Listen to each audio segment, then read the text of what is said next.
Welcome to easy steno 80 word per minute dictation 5 second बाद start होगी। Start.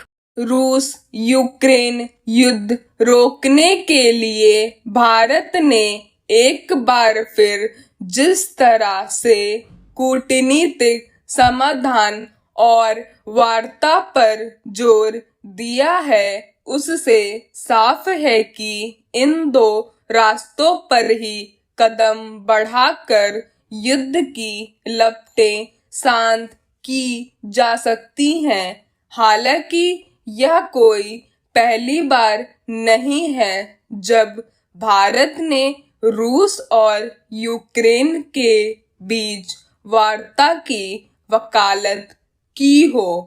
युद्ध शुरू होने के बाद से ही भारत इस बात पर जोर देता आया है कि दोनों देशों को बातचीत करनी चाहिए और कूटनीतिक समाधान के जरिए मामला सुलझाना चाहिए।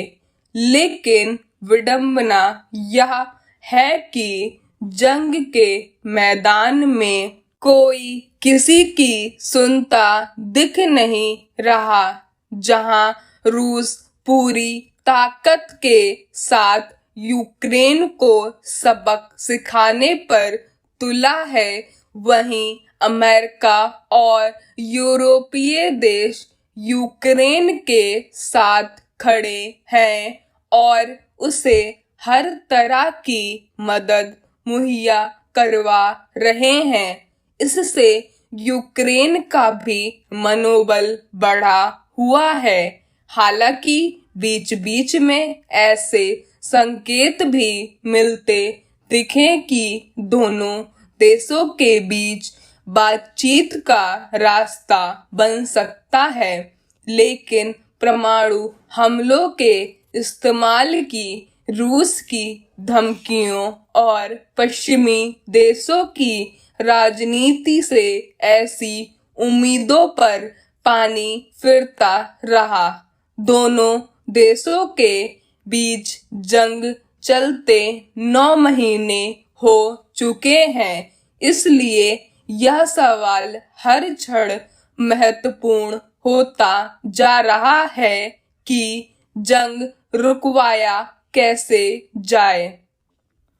विदेश मंत्री एस जयशंकर ने मॉस्को में अपने समकक्ष सर्गेई लावरोव के साथ मुलाकात में एक बार फिर यही बात दोहराई कि यह वक्त युद्ध का नहीं है। गौरतलब है कि प्रधानमंत्री नरेंद्र मोदी ने रूस यूक्रेन जंग रोकने की अपील करते हुए यही बात कही थी। इसमें तो कोई संदेह नहीं कि युद्ध की वजह से यूक्रेन तो तबाह हो ही चुका है। रूस की हालत भी खराब होती जा रही है, लेकिन इससे भी बड़ा संकट यह है कि इस युद्ध की वजह से दुनिया के कई देश आर्थिक संकट में फंस गए हैं। रूस यूरोप के ज्यादातर देशों को तेल और प्राकृतिक गैस देता है। इसके अलावा यूक्रेन और रूस दोनों ही गेहूं के बड़े निर्यातक हैं। इसलिए हर कोई अब इस कोशिश में है कि जंग को रुकवाया जाए, लेकिन रास्ता इतना आसान लग नहीं रहा। रूस के साथ भारत के रिश्ते दुनिया से छिपे नहीं हैं। दशकों से रूस भारत के हर मामले में संबंधों का निर्वाह करता आया है और भारत ने भी उसे वही मान सम्मान दिया है। रूस यूक्रेन जंग शुरू होने के बाद अमेरिका ने रूस की आलोचना करने, उसके खिलाफ संयुक्त राष्ट्र में मतदान करने और उससे तेल नहीं खरीदने जैसी बातों को लेकर भारत पर दबाव बनाना शुरू कर दिया था, लेकिन भारत ने इस मुद्दे पर तटस्थता की नीति अपनाई। अभी भी मॉस्को में अपने समकक्ष सर्गेई लावरोव के साथ बातचीत के बाद विदेश मंत्री ने यही दोहराया कि अपने नागरिकों को किफायती दरों पर तेल मुहैया करवाना सरकार का मौलिक कर्तव्य है और इसके लिए भारत रूस से तेल खरीदना जारी रखेगा। भारत का यह रुख अमेरिका के लिए किसी कड़े संदेश से कम नहीं है। 90 word per minute dictation 5 second बाद स्टार्ट होने वाली है। स्टार्ट।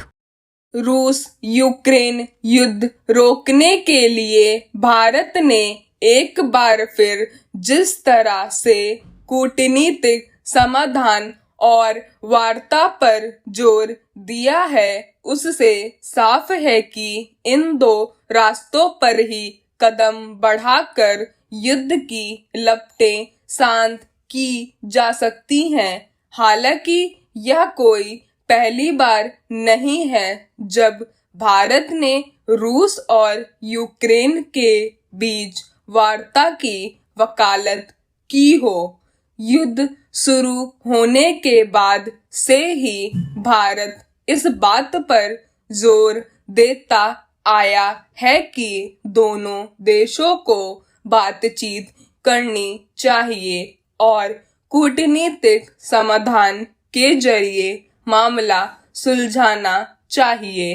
लेकिन विडंबना यह है कि जंग के मैदान में कोई किसी की सुनता दिख नहीं रहा।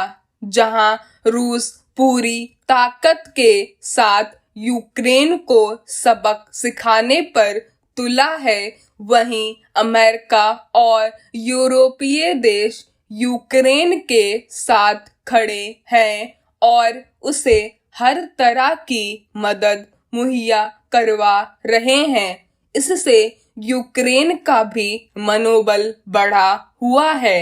हालांकि बीच बीच में ऐसे संकेत भी मिलते दिखे कि दोनों देशों के बीच बातचीत का रास्ता बन सकता है, लेकिन परमाणु हमलों के इस्तेमाल की रूस की धमकियों और पश्चिमी देशों की राजनीति से ऐसी उम्मीदों पर पानी फिरता रहा। दोनों देशों के बीच जंग चलते 9 महीने हो चुके हैं, इसलिए यह सवाल हर क्षण महत्वपूर्ण होता जा रहा है कि जंग रुकवाया कैसे जाए। विदेश मंत्री एस जयशंकर ने मॉस्को में अपने समकक्ष सर्गेई लावरोव के साथ मुलाकात में एक बार फिर यही बात दोहराई कि यह वक्त युद्ध का नहीं है। गौरतलब है कि प्रधानमंत्री नरेंद्र मोदी ने रूस यूक्रेन जंग रोकने की अपील करते हुए यही बात कही थी। इसमें तो कोई संदेह नहीं कि युद्ध की वजह से यूक्रेन तो तबाह हो ही चुका है, रूस की हालत भी खराब होती जा रही है। लेकिन इससे भी बड़ा संकट यह है कि इस युद्ध की वजह से दुनिया के कई देश आर्थिक संकट में फंस गए हैं। रूस यूरोप के ज्यादातर देशों को तेल और प्राकृतिक गैस देता है। इसके अलावा यूक्रेन और रूस दोनों ही गेहूं के बड़े निर्यातक हैं। इसलिए हर कोई अब इस कोशिश में है कि जंग को रुकवाया जाए, लेकिन रास्ता इतना आसान लग नहीं रहा।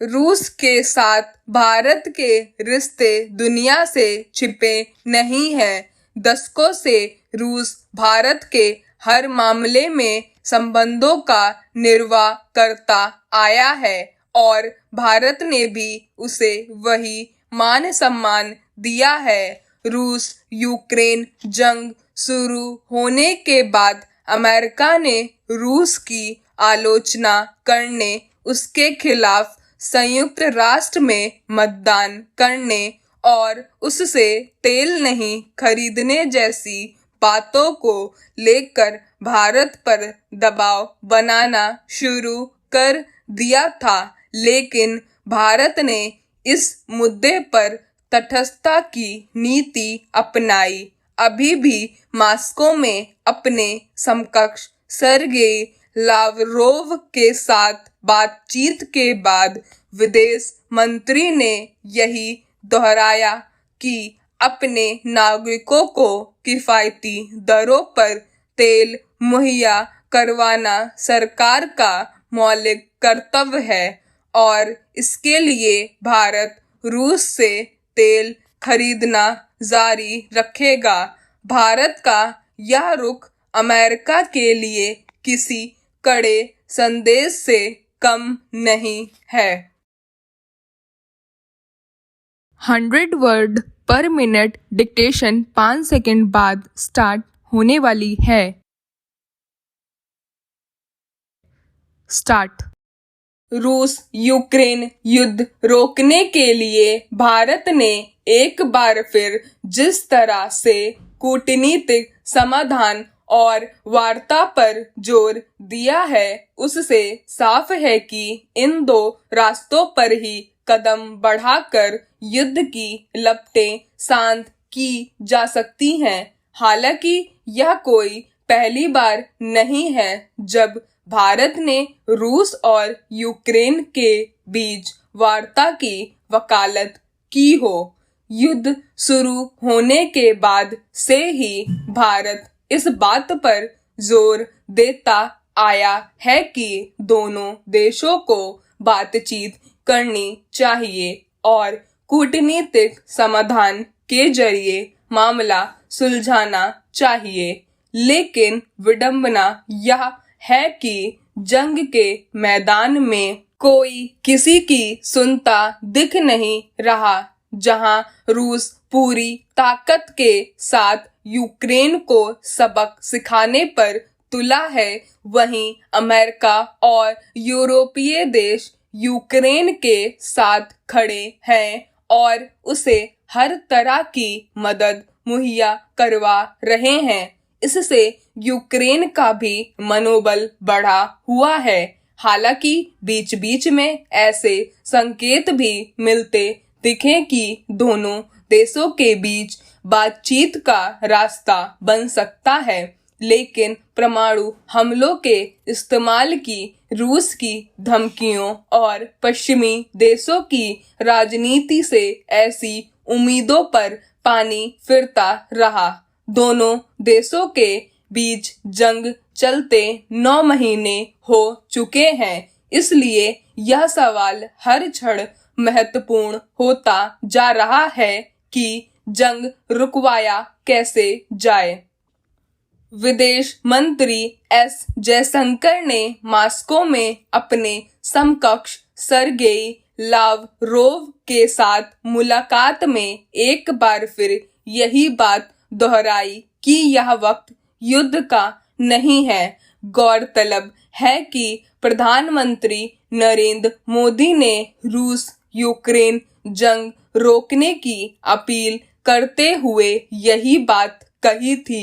इसमें तो कोई संदेह नहीं कि युद्ध की वजह से यूक्रेन तो तबाह हो ही चुका है, रूस की हालत भी खराब होती जा रही है।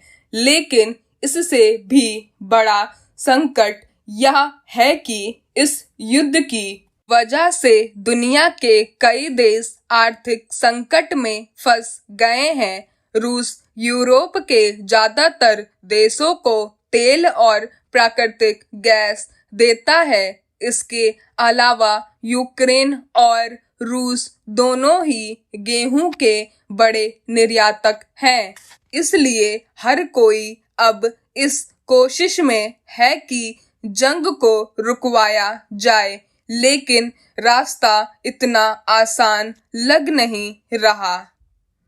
रूस के साथ भारत के रिश्ते दुनिया से छिपे नहीं हैं। दशकों से रूस भारत के हर मामले में संबंधों का निर्वाह करता आया है और भारत ने भी उसे वही मान सम्मान दिया है। रूस यूक्रेन जंग शुरू होने के बाद अमेरिका ने रूस की आलोचना करने, उसके खिलाफ संयुक्त राष्ट्र में मतदान करने और उससे तेल नहीं खरीदने जैसी बातों को लेकर भारत पर दबाव बनाना शुरू कर दिया था। लेकिन भारत ने इस मुद्दे पर तटस्थता की नीति अपनाई। अभी भी मॉस्को में अपने समकक्ष सर्गेई लावरोव के साथ बातचीत के बाद विदेश मंत्री ने यही दोहराया कि अपने नागरिकों को किफायती दरों पर तेल मुहैया करवाना सरकार का मौलिक कर्तव्य है और इसके लिए भारत रूस से तेल खरीदना जारी रखेगा। भारत का यह रुख अमेरिका के लिए किसी कड़े संदेश से कम नहीं है।